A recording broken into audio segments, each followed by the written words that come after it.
up, everybody? You guys been asking for this, asking for a commentary video, and here we have it. We're at USA Crit Series, Salt Lake City Criterium, where Justin and I got first and third, and this is what actually happened in the race, so you guys have a little bit more information about how we operate. Before we get into this video, I would like to thank Competitive Cyclists for sponsoring this video and making it possible. Competitive Cyclists is an online bike store where you can get all kinds of great products and services. Most of our big crits start at night, so it's important to have clear lenses. I'm rocking Oakley, so I ordered some from the website to make sure when we race I can see where I'm going. I'll leave a link down below so you guys can go check it out. If you decide to buy anything, make sure you use my promo code Corey15 for 15% off. Now I would also like to thank all of you guys for all the love and support. Alright, let's get into it. Definitely did not get into my pedals. I need to practice that. I feel like every video we have, so much focus. I feel like every video we have is me going from like the front line to like 15th wheel into the first corner. And it's always great when you start in the front because navigating this part right here, the school of fish, where everybody's fresh and everyone's trying to figure out the corners, it's always good to be up toward the front. These races sometimes, like you start at the back, you might never see the front. So it's good. You're looking over your left shoulder to see if anyone's going to dive the inside of the corner. Yeah, you realize it's Lockwood. It's Lockwood. And you move over, which is really good. Just paying attention, man. I feel like it's good to pay attention and make sure you know where all your teammates are. Because like I could have closed the door on Lockwood, and it would have been a big mistake. Right. So, yeah, you got to keep your head on the swivel. So right here, when we're going, Corey should have moved right, but instead he's gonna go left on the other side of the team. Yeah, I already see that. I see what's happening, and I just realize I can't even move forward with him because I have to wait. And at this point, like we're going fast, I can't look back. Like this is a super windy straight. Yeah, I think we could do a little bit of a better job.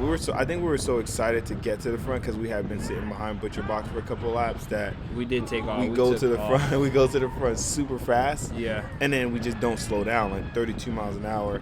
We get to the front, we don't slow down, and usually we look around to kind of see where everyone is. I mean, but the home straight was so bumpy, like I mean, it right was there. kind of dangerous to look back. So Yeah. I didn't even know you guys weren't behind us until probably like coming out of this corner when I looked back. I was gonna say the perfect place to look back would have been out of this corner. Yeah, and like I figured you guys are coming, and it was just a matter of time. But like I was yelling at the guys up front to move left so that you guys can have the chance to move up on the right. Yeah, you and guys you're are not, still like, doing fighting. 31 miles an hour, so there's no way for us to move. Like you said, man, I think it's just a lot of excitement, like getting past that team and like trying to hold the front because at the beginning, they're trying to take control of the race again. Right. Yeah, because they're still lined up behind you guys, so you guys have to ride fast. The full team is still right behind you, and Corey's looking for a way to get to the wheel, but we're going so fast. There's nothing opening up. He kind of just has to be patient at this point. Yeah, he wasn't like moving fast enough to get past or under those guys in the corner.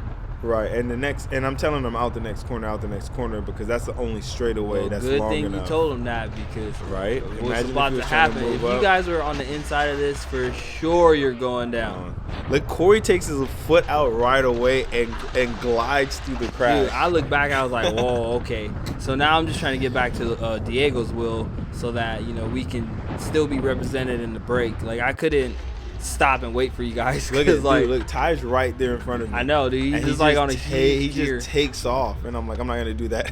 Yeah, exactly.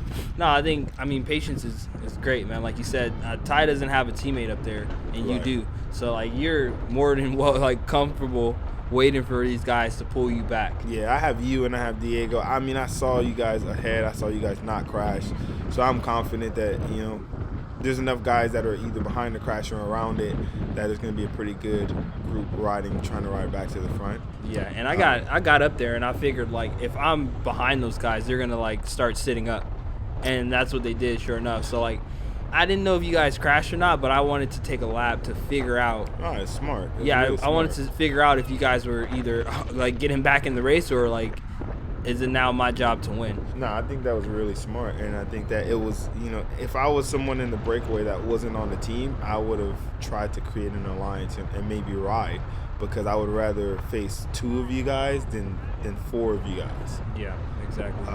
And you don't even know that because in in theory, Dante and Hunter could have gotten back up, went to the pit, and got back in the race. Yeah. So if I'm in that breakaway and it's only 2 of you guys, I'm riding as fast as I can, because then I would rather race 2 of you guys than all 6 of you. Exactly.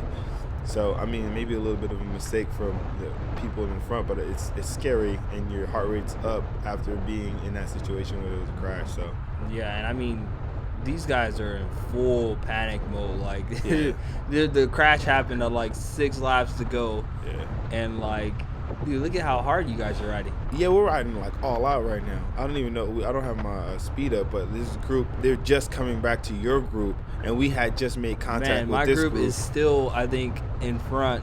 Yeah, there's like still 2 or 3 groups on the road. Yeah, like, it's crazy, and we're strung off, going full stick. You can hear the wind come by, and it's just like, you know, when it's strung off like that, you're racing.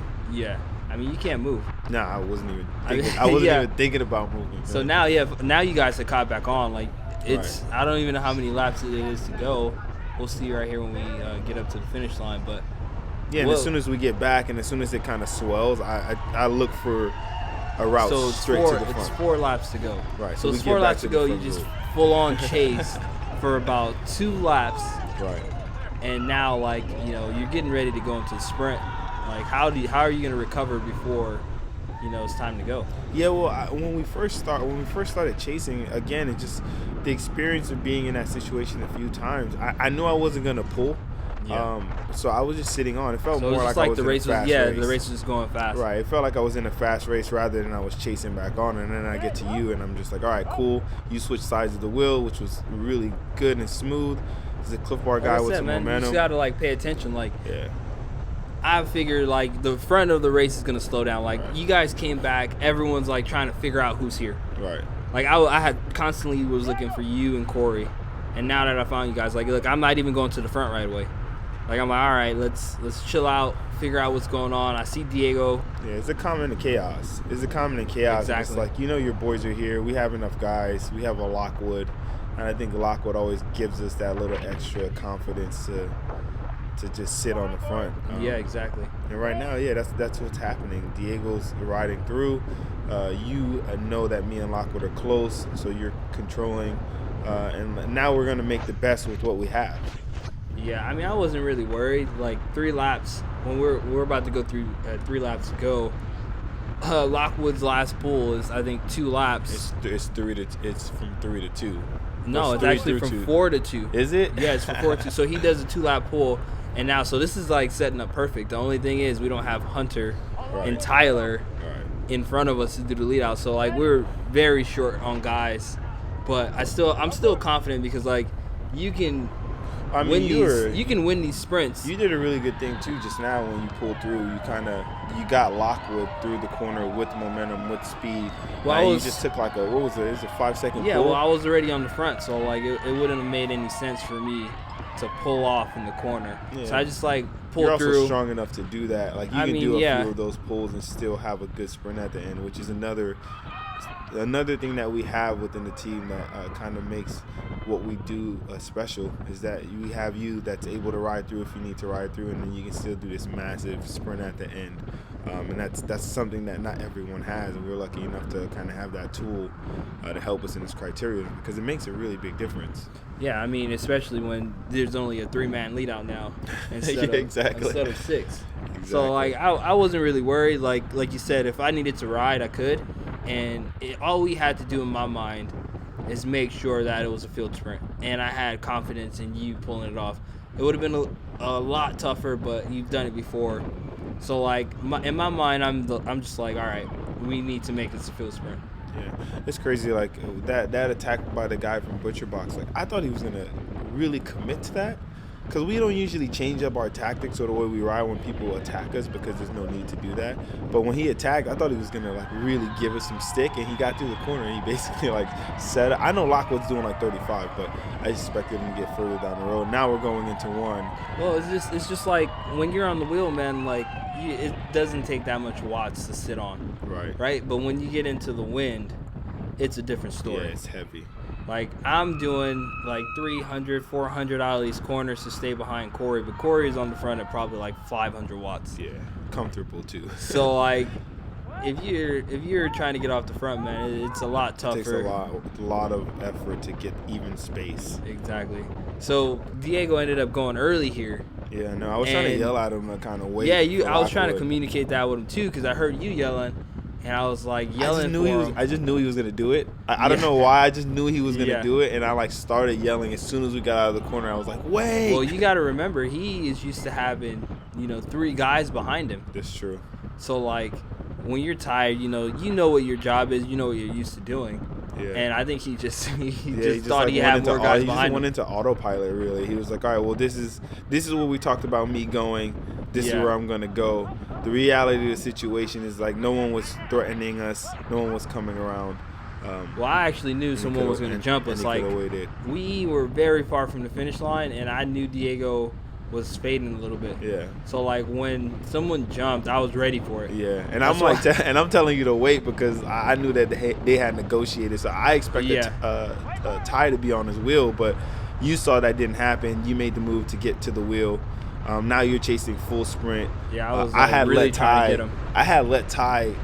I basically bluffed Ty into going in front of you. In front of me. Yeah. And he's chasing you, you're chasing Thomas, and I'm just sitting on his wheel. Yeah, so right here we come out of the corner, and I thought Tom was going to keep going, but he's like fading a lot. Yeah, he just faded and hard. I figured you were behind me.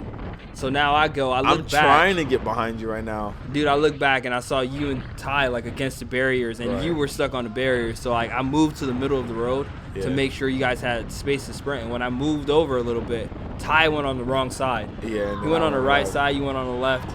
And I had the left side was the fastest line because if you see the road bends kind of to the left, so it was a great move. It was smart on your part to look back and to see where we were. Yeah.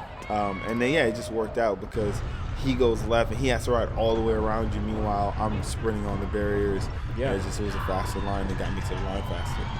Well, this is what happened in the race, and I hope you guys enjoyed our video. Make sure you subscribe, leave a like, leave a comment, and we'll catch you at the next one.